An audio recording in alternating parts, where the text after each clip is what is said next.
Hello friends, ഹെയർഫോർഡ് മെല്ലിൻ്റെ പുതിയൊരു വീഡിയോയിലേക്ക് നിങ്ങൾക്ക് സ്വാഗതം. നിങ്ങൾ ആരെങ്കിലും എന്നെ ആദ്യമായി കാണുന്നെങ്കിൽ എൻ്റെ പേര് ആൽബി. ഞങ്ങളുടെ ഈ ചാനലിലെ കണ്ടന്റ്സ് നിങ്ങൾക്ക് ഇഷ്ടമാകുവാണെങ്കിൽ ലൈക്ക് ചെയ്യാനും ഷെയർ ചെയ്യാനും കമൻറ്റ് ചെയ്യാനും സബ്സ്ക്രൈബ് ചെയ്യാനും മറക്കരുത്. ഇന്നത്തെ വീഡിയോ മോൾക്ക് 5 മാസമുള്ളപ്പോൾ ഞങ്ങൾ നാട്ടിലേക്ക് പോയിരുന്നു. ഞങ്ങൾ UK ലാണുള്ളത്. അപ്പോൾ ഞങ്ങളുടെ ഫ്ലൈറ്റ് എക്സ്പീരിയൻസ് വിത്ത് ബേബി എങ്ങനെയായിരുന്നു എന്നുള്ളതും ഇത് കുറച്ച് വലിയ വീഡിയോ ആയിരിക്കും, കാരണം കൂടുതൽ ഇൻഫർമേഷൻസ് കൂടുതൽ ഡീറ്റെയിൽ ആയിട്ട് പറയുന്നത് കൊണ്ടാണ്. അപ്പോൾ നമുക്ക് വീഡിയോ സ്റ്റാർട്ട് ചെയ്യാം. ഞാൻ പോയിന്റ് സ്റ്റെപ്പ് ബൈ സ്റ്റെപ്പ് ആയിട്ടാണ് പറയാൻ പോകുന്നത്. അപ്പോൾ അത് കൂടുതൽ ഈസി ആയിരിക്കും നിങ്ങൾക്ക് മനസ്സിലാകാനും എനിക്ക് പറയാനും. ഫസ്റ്റ് പോയിന്റ് ട്രാവൽ ഡോക്യുമെന്റ് ഉണ്ടാക്കുക എന്നുള്ളതാണ്. UK ബോൺ ബേബിക്ക് ഇന്ത്യൻ പാസ്പോർട്ട് എങ്ങനെയാണെന്നും ഇന്ത്യൻ ബർത്ത് സർട്ടിഫിക്കറ്റ് എങ്ങനെയാണെന്നും BRP കാർഡ് എങ്ങനെ എടുക്കുന്നതെന്നുള്ള വീഡിയോസ് ഞാൻ മുമ്പ് ചെയ്തിട്ടുണ്ട്. നിങ്ങൾ ആ വീഡിയോസ് കണ്ടിട്ടില്ലെങ്കിൽ ഞാൻ ലിങ്ക് കൊടുക്കാം. അപ്പോൾ ആദ്യത്തെ എന്ന് വെച്ചാൽ നമുക്ക് BRP ഇല്ലെങ്കിലും നമുക്ക് ബേബിനെ കൊണ്ട് നാട്ടിലേക്ക് പോകാം. പക്ഷേ പാസ്പോർട്ട് മസ്റ്റ് ആണ്. ഇന്ത്യൻ പാസ്പോർട്ട് കിട്ടണമെങ്കിൽ ഇന്ത്യൻ ബർത്ത് സർട്ടിഫിക്കറ്റ് വേണം. ആദ്യത്തെ നിങ്ങളുടെ സ്റ്റെപ്പ് എന്ന് വെച്ചാൽ ഇന്ത്യൻ ബർത്ത് സർട്ടിഫിക്കറ്റ് അപ്ലൈ ചെയ്യുക. അതിനുശേഷം ഇന്ത്യൻ പാസ്പോർട്ടിന് അപ്ലൈ ചെയ്യുക. ഇന്ത്യൻ പാസ്പോർട്ടിനും ഇന്ത്യൻ ബർത്ത് സർട്ടിഫിക്കറ്റിനും ആപ്ലിക്കേഷൻ നിങ്ങൾക്ക് ഒന്നിച്ച് സബ്മിറ്റ് ചെയ്യാവുന്നതാണ്. അതിനെക്കുറിച്ചുള്ള കൂടുതൽ ഡീറ്റെയിൽഡ് ആയിട്ടുള്ള വീഡിയോസ് ഞാൻ എൻ്റെ മുമ്പിലുള്ള വീഡിയോസിൽ ഇട്ടിട്ടുണ്ട്. ഡോക്യുമെന്റ്സ് റെഡി ആയി കഴിഞ്ഞാൽ നമ്മുടെ നെക്സ്റ്റ് സ്റ്റെപ്പ് ഫ്ലൈറ്റ് ബുക്ക് ചെയ്യുക എന്നുള്ളതാണ്. ഞാൻ മോൾക്ക് 5 months ആയപ്പോഴാണ് ഞങ്ങൾ നാട്ടിൽ പോയത്. അപ്പോൾ ഞാൻ മോളെ ഒറ്റയ്ക്കാണ് വീട്ടിൽ മാനേജ് ചെയ്യുന്നത്. ഹസ്ബൻഡ് ജോലിക്ക് പോകും. അപ്പോൾ അതിൻ്റെ ഇടയിൽ എവറി ഡേ ഇരുന്ന വെബ്സൈറ്റ് നോക്കി ഫെയർ ചെക്ക് ചെയ്യാനൊക്കെ എനിക്ക് ബുദ്ധിമുട്ടായിരുന്നു. അതുകൊണ്ട് ഞാനൊരു ഏജൻസി ത്രൂ ആണ് ടിക്കറ്റ് എടുത്തത്. ബുക്ക് ഓർ ട്രിപ്പ് എന്ന് പറയുന്ന ഒരു ഏജൻസി ത്രൂ ആണ് ഞാൻ എൻ്റെ ഫ്ലൈറ്റ് ബുക്ക് ചെയ്തത്. ഒരു അപ്രോക്സിമേറ്റ് ഒരു ഡേറ്റ്സ് മാത്രമേ അവരോട് പറഞ്ഞിട്ടുണ്ടായിരുന്നുള്ളൂ. അപ്പോൾ അവർ ആ ഡേറ്റ്സ് നോക്കിയിട്ട് നമുക്ക് ഫേവറബിൾ ആയിട്ടുള്ള ഒരു ഫെയർ ആയിട്ടുള്ള ഒരു പ്രൈസ് വന്നപ്പോഴത്തേനും അവർ എനിക്ക് വേണ്ടി ഇത് ബുക്ക് ചെയ്ത്. അപ്പോൾ ഞാൻ അവരുടെ കോൺടാക്ട് ഡീറ്റെയിൽസ് ഇവിടെ കൊടുക്കാം. അവർ ലണ്ടൻ ബേസ്ഡ് ആണ് ഇവിടെ ഉള്ളത്. പക്ഷെ അവരുടെ മെയിൻ ഓഫീസ് USA ആണ്, ഇന്ത്യയാണ്. അപ്പോൾ അവര് നമുക്ക് പ്രോംപ്റ്റ് ആയിട്ട് തന്നെ റെസ്പോണ്ട് ചെയ്യും. നല്ല നല്ല സർവീസ് ആണ് അവരുടെ. ഞാൻ മെസ്സേജ് അയച്ചാൽ അപ്പോൾ തന്നെ അവർ നോക്കും. അതിന് വേണ്ട നമുക്ക് കുട്ടിയെ കൊണ്ട് ട്രാവൽ ചെയ്യാൻ നമുക്ക് ഡൗട്ട്സ് ഒക്കെ ഉണ്ടാവില്ല ഒരുപാട്. അപ്പോൾ അവരതെല്ലാം ക്ലിയർ ചെയ്യും. നല്ല സർവീസ് ആണ് അവരുടെ. ഫ്ലൈറ്റ് ബുക്ക് ചെയ്യുമ്പോൾ നമ്മൾ മെയിൻ ആയിട്ട് നോക്കേണ്ട കാര്യം ബേബീസിന്റെ ബാസിനെറ്റ് നമുക്ക് ബുക്ക് ചെയ്യാന്നുള്ളതാണ്. ബാസിനെറ്റ് ബുക്ക് ചെയ്യുന്നതിന്റെ ബെനിഫിറ്റ് എന്താണെന്ന് വെച്ചാൽ നമ്മൾ ബേബീനെ കൊണ്ട് പോകുമ്പോൾ നമ്മുടെ യാത്ര ഒരുപാട് കൺവീനിയന്റ് ആയിരിക്കും. കാരണം നമുക്ക് ഫുൾ ടൈം ബേബിനെ കയ്യിൽ വെച്ചിരിക്കാന്ന് പറഞ്ഞാൽ നമ്മുടെ കൈക്കും കാലിനും ഒക്കെ വേദനയായിരിക്കും. നിങ്ങൾക്കറിയാം, നമുക്ക് ഒറ്റയ്ക്ക് പോകുമ്പോൾ പോലും ഭയങ്കരധികം ബുദ്ധിമുട്ടാണ് ഫ്ലൈറ്റ് ട്രാവൽ. എനിക്ക് ഫ്ലൈറ്റ് ട്രാവൽ ഇഷ്ടമല്ല. കാരണം ആ ഒരു സ്പേസിൽ തന്നെ ഇങ്ങനെ ഫിക്സ് ആയിട്ട് ഇങ്ങനെ ഇരിക്കുക, പിന്നെ ഒട്ടും അങ്ങനെ മൂവ് ചെയ്യാൻ പറ്റത്തില്ല, പിന്നെ ഒരുപാട് നേരമുള്ള ലോങ് ടൈം, പിന്നെ ടർബുലൻസ്, ഇതൊന്നും എനിക്ക് ഇഷ്ടമല്ല. അപ്പൊ അതിന്റെ കൂടെ ബേബീനെയും കൂടെ കൊണ്ടുപോകുന്നെങ്കിൽ നമുക്ക് കൂടുതൽ ബുദ്ധിമുട്ടായിരിക്കും. ഞാൻ എത്തിഹാദ് എയർലൈൻസിനാണ് ഫ്ലൈറ്റ് ബുക്ക് ചെയ്തിരുന്നത്.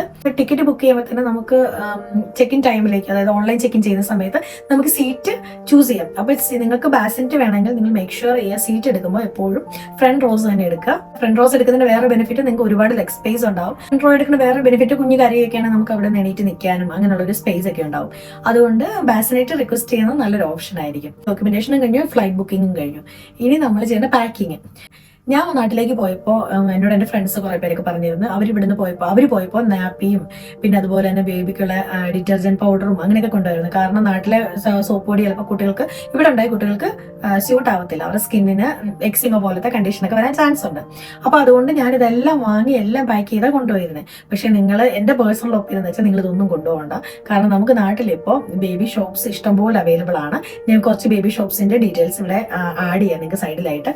അപ്പോൾ ആ ബേബി ഷോപ്സിൽ നമുക്ക് ഇവിടെ കിട്ടുന്ന പോലെ തന്നെ പാമ്പറും പിന്നെ അതുപോലെ തന്നെ സൂഡോ ക്രീം, ബേബിക്കുള്ള ക്രീംസ്, പിന്നെ വൈപ്സ്, നാപ്പീസ്, എല്ലാ സാധനങ്ങളും നമുക്ക് ഇവിടെ കിട്ടുന്ന എല്ലാ സാധനവും അവിടെ കിട്ടും. അതായത് ഇത്രയും പൈസയും ഇല്ല, പിന്നെ നമ്മുടെ ലഗേജ് കൂടുകയും ചെയ്യും. അപ്പോൾ അതുകൊണ്ട് എൻ്റെ ഒരു പേഴ്സണൽ ഒപ്പീനിയൻ, നിങ്ങൾ അങ്ങനത്തെ സാധനങ്ങൾ നാപ്പീസും ഡിറ്റർജന്റ് പൗഡറും ഒന്നും ഇവിടുന്ന് വാങ്ങിയിട്ട് പോകേണ്ടതല്ല. വേറൊരു സജഷൻ അല്ലാതെ നാട്ടിൽ പോയി ഒരുപാട് കുട്ടിക്ക് ഉടുപ്പ് കിട്ടുമല്ലോ.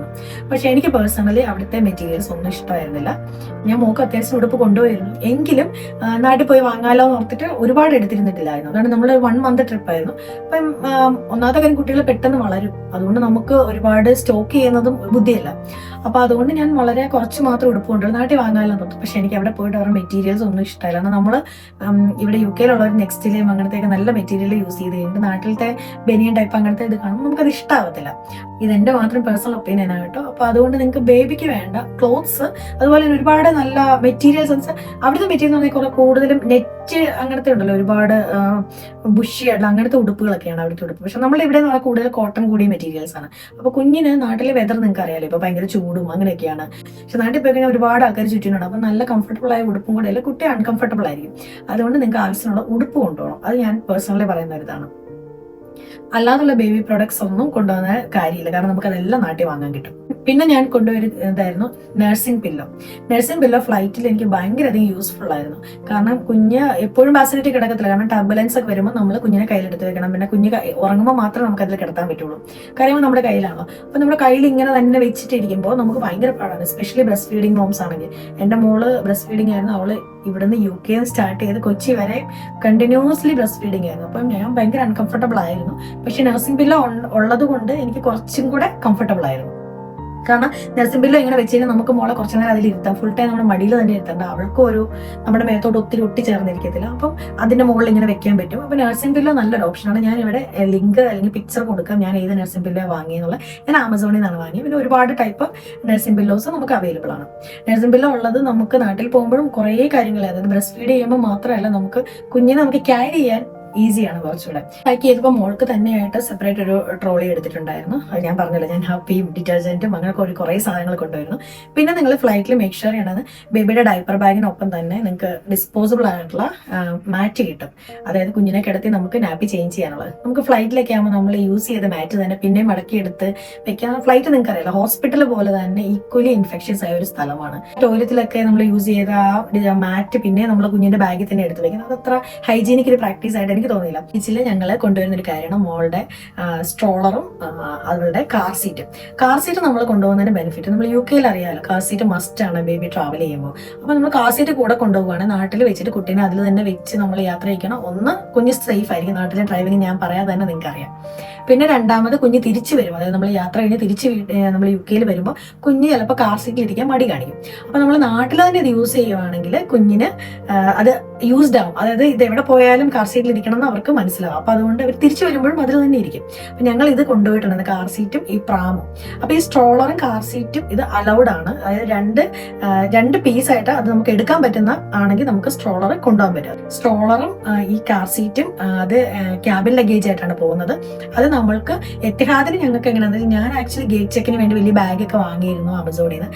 എത്തിഹാദിന് അവരൊരു ട്രാൻസ്പെറന്റ് ആയ ഒരു കവറിൽ അവർ നമ്മൾ ഫ്ലൈറ്റിലേക്ക് കയറുന്നതിന് മുമ്പുള്ള ഡോറില്ലേ അവിടെ വെച്ചിട്ടാണ് നമുക്ക് എത്തിഹാദുകാർ കളക്ട് ചെയ്യുന്നത്. അപ്പൊ അതുകൊണ്ട് നമുക്ക് എയർപോർട്ടിനകത്തോട് കുഞ്ഞിനെ കൊണ്ട് നമുക്ക് ഈ കുഞ്ഞിനെ ഇതിൽ തന്നെ കാർ സീറ്റിൽ തന്നെ വെക്കാൻ പറ്റും. അപ്പൊ അതുകൊണ്ട് നമുക്ക് അത് അത്ര ഡിഫിക്കൽട്ട് ആയിരിക്കത്തില്ല. അപ്പൊ ഇതാണ് കാർ സീറ്റും പ്രാമും. പിന്നെ നിങ്ങൾക്ക് ഇതിൽ എന്തെങ്കിലും എൻക്വയറീസ് ഉണ്ടോ, എന്തെങ്കിലും ഡൗട്ട് ഉണ്ടെങ്കിൽ നിങ്ങൾ കമന്റ് ആയിട്ട് അത് ചോദിക്കാം. അപ്പൊ ഞാൻ ഫർദർ ഡീറ്റെയിൽസ് കൂടുതൽ എന്തെങ്കിലും ഉണ്ടെങ്കിൽ പറയാം കേട്ടോ. നമ്മളുടെ പാക്കിംഗ് കഴിഞ്ഞു. ഇനിയുള്ളത് ചെക്ക് ഇൻ. അപ്പൊ നിങ്ങൾക്കറിയാം, ഓൺലൈൻ ചെക്കിംഗ് 24 hours മുമ്പേ സ്റ്റാർട്ട് ആവും. നമ്മൾ ചെയ്തിട്ടുണ്ടായിരുന്നു, ഓൺലൈൻ ചെക്കിംഗ് ചെയ്തു. എങ്കിലും ഞങ്ങൾ കുറച്ച് നേരത്തെ തന്നെ എയർപോർട്ടിൽ എത്തിയത്. കാരണം നമ്മൾ ആദ്യമായിട്ട് പോകണം, നമുക്ക് അറിയില്ല ഇത് എന്താ വരാൻ പോണേന്ന്. അപ്പൊ എന്റെ അഡ്വൈസ് എന്താണെന്ന് വെച്ചാൽ കുറച്ച് നേരത്തെ എത്തുക. അപ്പൊ നമ്മുടെ ചെക്കിൻ ഇതൊക്കെ വേഗം കഴിഞ്ഞ് കിട്ടും. തിരക്കുകളൊക്കെ കുറവായിരിക്കും. അതായത് കറക്റ്റ് ടൈമിൽ ചെന്ന് കഴിഞ്ഞാൽ ഒരുപാട് പേര് ചെക്കിൻ ചെയ്യാൻ കാണും. ആക്ച്വലി ഞാൻ പ്രയോറിറ്റി ചെക്കിനൊക്കെ എടുത്തിട്ടുണ്ടായിരുന്നു. എനിക്ക് ടെൻഷനായിരുന്നു ഇത് എങ്ങനെയാണെന്ന് അറിയത്തില്ലാത്തതുകൊണ്ട്. അതുകൊണ്ട് ഞങ്ങൾ ചെന്നപ്പോൾ തന്നെ ഞങ്ങൾക്ക് പെട്ടെന്ന് തന്നെ കാര്യങ്ങൾ നടന്നു. പക്ഷേ ഞാൻ അല്ല പ്രയോറിറ്റി ചെക്കിൻ എടുക്കേണ്ട കാര്യമൊന്നുമില്ല. നമ്മൾ ഇച്ചിരി നേരത്തെ അവിടെ ചെന്നാൽ മതി. അപ്പൊ നമ്മുടെ ലഗേജ് എല്ലാം അവർ കളക്ട് ചെയ്തു. കാർ സീറ്റും പ്രാമും നമ്മുടെ കയ്യിൽ തന്നെ ഉണ്ട്. ബേബിയുടെ ബാഗ്, പിന്നെ അതുപോലെ തന്നെ എൻ്റെ ഒരു ചെറിയ ഹാൻഡ് ബാഗ്, പിന്നെ നമ്മുടെ 2 ട്രോളി, ചെറിയ ട്രോളി, അതായത് ക്യാബിൻ ലഗേജ് ആയിട്ട് ഇത്രയും സാധനമാണ്. നഴ്സിംഗ് പില്ലോ ഇത്രയായിരുന്നു നമ്മുടെ കയ്യിലുണ്ടായിരുന്നു ക്യാബിൻ ലഗേജ് ആയിട്ട്. പിന്നെ ലഗേജ് എല്ലാം പോയി കഴിഞ്ഞാൽ നമ്മൾ ഇനി പോകാൻ പോകുന്നത് നമ്മുടെ സെക്യൂരിറ്റി ചെക്കിലേക്കാണ്. സെക്യൂരിറ്റി ചെക്ക് ചെയ്യുമ്പോൾ നിങ്ങൾ നേരെ 100 ml കൂടുതൽ പ്രോഡക്ട്സ് ഉണ്ടെങ്കിൽ അത് ചെറിയൊരു ബാഗിൽ ഇട്ട് വെക്കണം. അപ്പൊ നമുക്ക് അങ്ങനത്തെ ബാഗ് നമ്മൾ ഇവിടുന്ന് തന്നെ അത് കൊണ്ടുപോകുവാണെങ്കിൽ കുഞ്ഞിനെ കൊണ്ട് പോകുമ്പോൾ നമുക്ക് അത് അവിടെ ചെന്നിട്ട് ഇത് ഓരോന്ന് പെറുക്കിയെടുത്ത് ഇതിനകത്ത് ഇട്ട് നമുക്ക് അപ്പോഴത്തെ ടെൻഷൻ, ഇത് എങ്ങനെയാണെന്ന് അറിയാൻ മേലാത്ത ടെൻഷൻ. അപ്പൊ ഇതൊക്കെ നമ്മൾ ഇവിടുന്ന് വീട്ടിൽ നിന്നേ പാക്ക് ചെയ്ത് ഇങ്ങനത്തെ ചെറിയ ലിക്വിഡ്സ്, അതായത് ലിപ്സ്റ്റിക്ക്, മസ്കാര, നമ്മുടെ ഫേസ് വാഷ്, പേസ്റ്റ്, അങ്ങനത്തെ സാധനങ്ങൾ എല്ലാവരും കുഞ്ഞു ബാഗിലിട്ട് നേരെ ആ ബാഗ് എങ്ങോട്ട് എടുത്ത് വെച്ചാൽ മതി. അപ്പൊ നമ്മുടെ അത്രയും ടൈം, നമ്മുടെ സ്ട്രെസ് ഇതെല്ലാം ഫ്രീ നമുക്ക്. പിന്നെ നമ്മളൊരു കാര്യം ശ്രദ്ധിക്കേണ്ടത്, നിങ്ങൾ ഈ സ്ട്രോളർ കൊണ്ടുപോകുമ്പോൾ, ഞാൻ പറയാൻ പറഞ്ഞു, ഈ സ്ട്രോളർ കൊണ്ടുപോകുമ്പോൾ നിങ്ങൾ എയർലൈനുമായിട്ട് ചെക്ക് ചെയ്യണം. കാരണം അതിനകത്ത് സർട്ടൻ മെഷർമെന്റ്സ് ഉണ്ട്. അതായത് ഒരുപാട് വലിയ സ്ട്രോളറും കാസീറ്റൊക്കെ ആണെങ്കിൽ ചിലപ്പോൾ അലോ ചെയ്തില്ല. അപ്പൊ അതുകൊണ്ട് നിങ്ങൾ അവരുടെ വെബ്സൈറ്റ് ചെക്ക് ചെയ്തിട്ട് അതിന്റെ മെഷർമെന്റ്സ് എന്താണെന്ന് നോക്കിയിട്ട് വേണം ഇത് എയർപോർട്ടിലേക്ക് കൊണ്ടുവരാൻ. വീണ്ടും നമുക്ക് സെക്യൂരിറ്റി ചെക്കിനിലേക്ക് വരാം. സെക്യൂരിറ്റി ചെക്കിന്റെ എവിടെ വരുമ്പോൾ നമുക്ക് ഒരു കാർ സീറ്റും ഈ സ്ട്രോളറും വേറെ എടുത്തിട്ട് അത് രണ്ടും മറ്റേ ഒരു സ്കാനർ ഉണ്ടല്ലോ, ആ സ്കാനറിൽ കൂടെ ഇത് തന്നെ വേറെ പോകണം. അതായത് ടയർ വരെ ഞങ്ങൾ അങ്ങോട്ട് ഊരിച്ചിട്ടുണ്ടായിരുന്നു. പിന്നെ നമ്മൾ ശ്രദ്ധിക്കേണ്ട ഒരു കാര്യം, ബേബിയുടെ മിൽക്ക് എപ്പോഴും നമ്മൾ വേറൊരു സെപ്പറേറ്റ് ട്രേയിലേക്ക് എടുത്ത് വെക്കണം. അപ്പൊ അതുകൊണ്ട് മിൽക്ക് നിങ്ങൾ അങ്ങ് ബാഗിന്റെ താഴെ നിന്ന് ഇട്ട് വെക്കരുത്. കാരണം ബാഗിൽ നിന്ന് അതെടുത്ത് പിന്നെ നമ്മൾ ഈ ഒരു ബാസ്ക്കറ്റ് ഉണ്ടല്ലോ, നമുക്ക് ആ സ്കാനറെ കൂടെ പറഞ്ഞാൽ ആ ബാസ്ക്കറ്റിൽ എടുത്ത് വെക്കേണ്ടതാണ്. അതുകൊണ്ട് നിങ്ങൾ വീട്ടിൽ നിന്ന് പോകുമ്പോൾ തന്നെ ഈ മിൽക്കൊക്കെ നമുക്ക് എടുക്കാവുന്ന അത്രയും, അതായത് കൈ കൊണ്ട് പെട്ടെന്ന് എടുക്കാവുന്ന രീതിയിൽ വേണം വെക്കാം. കാരണം നിങ്ങൾക്ക് അറിയാം, സെക്യൂരിറ്റി ചെക്കിന് അവിടെ ഒരു തിരക്കായിരിക്കും. അപ്പൊ നമ്മൾ ഇതെല്ലാം കൂടെ എടുത്ത് വെക്കും. നമുക്ക് ആ കൺഫ്യൂഷനും കുഞ്ഞ് കരയുമായിരിക്കും ചിലപ്പം. അപ്പം അതിന് ഞങ്ങൾക്ക് അങ്ങനെ ബുദ്ധിമുട്ടായിരുന്നു. അതുകൊണ്ടാണ് ഞാനിതിവിടെ ഷെയർ ചെയ്യുന്നത്. ഇപ്പം മിൽക്ക് വേറെ പോണേ, പിന്നെ വേറെ ഒന്നുമില്ല. കുഞ്ഞിനെ എടുത്തിട്ടാണ് നമ്മൾ പോണേ. ഈ സ്ട്രോളർ ഈ സ്കാനറിൽ കൂടെ വന്ന് അപ്പുറത്ത് വരും. പിന്നെ നമ്മളതെല്ലാം എടുത്ത് ഇത് ചെയ്യുന്നു. ഇനി വേറൊരു കാര്യം എനിക്ക് പറയണമെന്ന്, എൻ്റെ എക്സ്പീരിയൻസ് ഷെയർ ചെയ്യണമെന്ന്, ഞങ്ങൾ ആക്ച്വലി പോയി സമ്മർ ടൈം ആയിരുന്നു. പക്ഷേ എയർപോർട്ട് ഫ്ലൈറ്റ് ഇതിലേക്ക് തണുപ്പായിരിക്കുമെന്നുള്ള ഒരു ചിന്ത കൊണ്ട് കുഞ്ഞിനെ സ്ലീപ്പ് സ്യൂട്ട് ഇടിച്ചുകൊണ്ടായിരുന്നു പോയത്. പക്ഷേ ഞങ്ങൾക്ക് എയർപോർട്ടിൽ കയറി ഭയങ്കര ചൂടായിരുന്നു. ഞാൻ എൻ്റെ വീഡിയോ ഇവിടെ കൊടുക്കാം.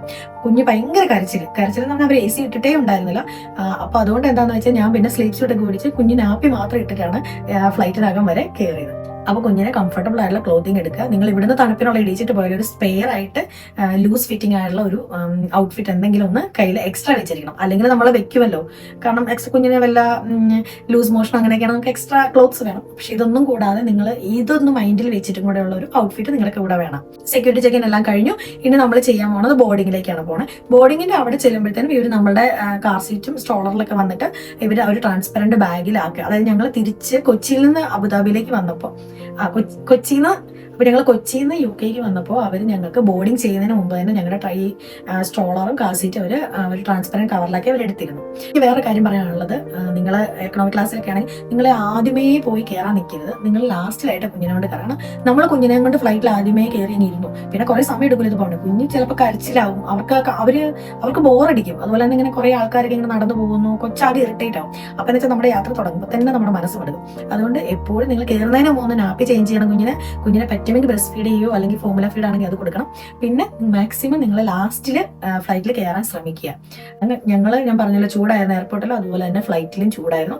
ഫ്ലൈറ്റ് സ്റ്റാർട്ട് ചെയ്യുന്ന സമയത്ത്, അത് റൺവേയിൽ അവർ സ്റ്റാർട്ട് ചെയ്യാൻ തുടങ്ങുന്ന സമയത്താണ് അവർ ഫ്ലൈറ്റിനുള്ളിൽ AC ഇട്ടെ. അപ്പോൾ എല്ലാവരും ഭയങ്കര ചൂടായിരുന്നു. അതുപോലെ എത്തിയാതെ ഞാൻ ഒരിക്കലും എക്സ്പെക്ട് ചെയ്തില്ല അങ്ങനെ ഒരു എക്സ്പീരിയൻസ്.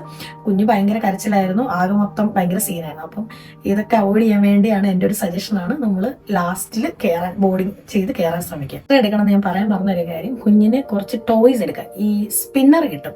സ്പിന്നർ എന്ന് പറഞ്ഞിട്ടുണ്ടെങ്കിൽ നമുക്കിങ്ങനെ എന്തെങ്കിലും, ഇപ്പം നമ്മുടെ കയ്യിൽ ഒരു ഫോൺ ഉണ്ടെങ്കിൽ നമുക്ക് ആ ഫോണിൽ ആ സ്പിന്നർ ഒട്ടിച്ച് വെച്ചിട്ടാണ് നമുക്കിങ്ങനെ സ്പിൻ ചെയ്ത് കാണിക്കുക. കുഞ്ഞിന്റെ കുറച്ച് നേരം അവരുടെ അറ്റൻഷനൊക്കെ നമുക്കൊന്ന് മാറ്റാം, നമുക്കൊന്ന് ഡൈവേർട്ട് ചെയ്യാൻ പറ്റും. പക്ഷെ മേക്ക് ഷുവർ ഒരുപാട് നോയ്സി ആയിട്ടുള്ള ആകാതിരിക്കുക. പിന്നെ ഒന്നിച്ച് ടോയ്സ് എല്ലാം കൂടെ കൊടുക്കാതിരിക്കുക. ഓരോ ടോയ്സ് ഒരെണ്ണം ബോർ അടിക്കുമ്പോഴത്തേനും അടുത്തെടുത്ത് കൊടുക്കാവുള്ളൂ. അല്ലാതെ ഒന്നിച്ചെല്ലാം കൂടെ ഇട്ട് കഴിഞ്ഞാൽ പിന്നെ കുഞ്ഞ് പെട്ടെന്ന് തന്നെ മടുത്തു പോകും. ഇതിനുവേണ്ടി ഫ്രണ്ട് റോയെ ചൂസ് ചെയ്തെങ്കിൽ നമുക്ക് അവിടെ സെക്ഷൻ അത് ചെയ്യാനുള്ള ഇതില്ല.